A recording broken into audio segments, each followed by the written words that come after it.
Jason, I think everyone kind of expected a physical game. Did that exceed your expectations? And I guess how do you handle that sort of physical play? No, I think it was exactly what we expected, exactly what we prepared for and talked to the guys about. And I think it's just a situation where you got to try to keep focused, move on from decisions that are tough, and move on from getting fouled a lot, and try to maintain your focus in the game.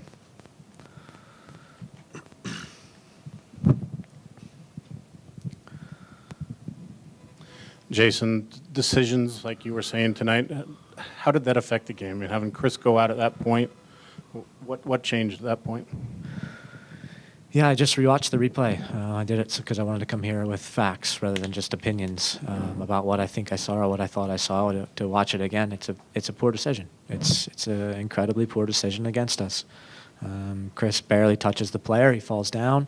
And now we're picking up a second yellow card when there was multiple players on their team that were doing the same exact thing and weren't picking up yellow cards for the same exact actions, pulling shirts, stopping counterattacks in the first half. The level of consistency tonight was as low as I've ever seen any referee in MLS. And again, I don't want to belabor the point about the referee being poor.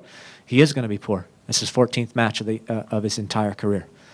To referee in a sold-out stadium in a first place versus second place matchup is the wrong game for somebody that has 14 games experience professional soccer refereeing. Any suggestions to change how this happens? I asked again, and I say it now. Maybe I need to call them and speak to them directly, but there needs to be more thought into how we're assigning our referees. What's your message to the team after a loss like that? We have to move on quickly. We've had a really good run of games, and again tonight they battled extremely hard and put everything out there that they could. So we have to move on quickly and expect that, hopefully the majority of the games the referee will get decisions right. And hopefully referees will know that we shouldn't play 7 minutes extra time when he puts on 5 on the board. These are difficult things to keep track of, I guess.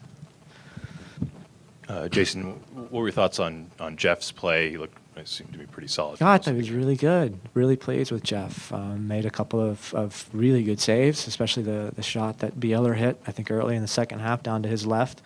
That was a really good save. He looked calm. He looked like he was ready for it. Wish the ref was ready for it.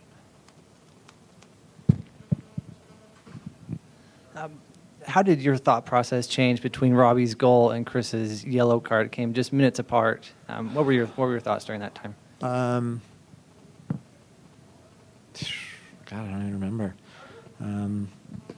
Pleased with where we were at in the match.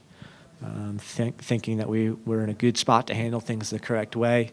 Thinking to bring on some fresh players up front to counterattack what was going to be a Kansas City team that was going to put a lot of numbers in our half to try to get the equalizing goal. And unfortunately, we never really got to a position where we could do that. So, unfortunate. Jason, I know you don't want to dwell on some of the guys missing, but is this a game where it just finally kind of catches up? Not for me. Not for me. This one the referee owns. In my opinion, the referees own this game. You talked about preparing for physical play. It seems like every time you play Sporting Kansas City, Javier spends a lot of time on the ground. Is there any difference in approaching it? Do you consider sitting him? Do you consider responding to the way they're going to play him? No, I think, again, a more experienced referee handles that situation a lot differently. A more experienced referee controls that game in the first half. There's yellow cards going for a lot of those things in the first half. We finished the first half.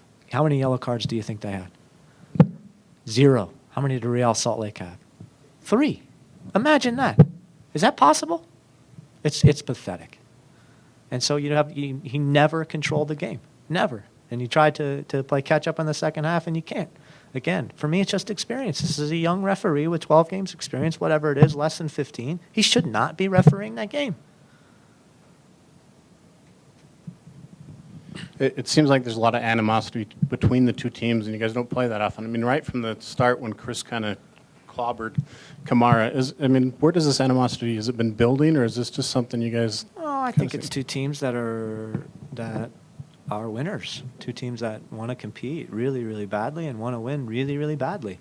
And I think that we're fighting for some respect. I think we're both smaller market teams. We both have fantastic crowds behind us, passionate people that support us.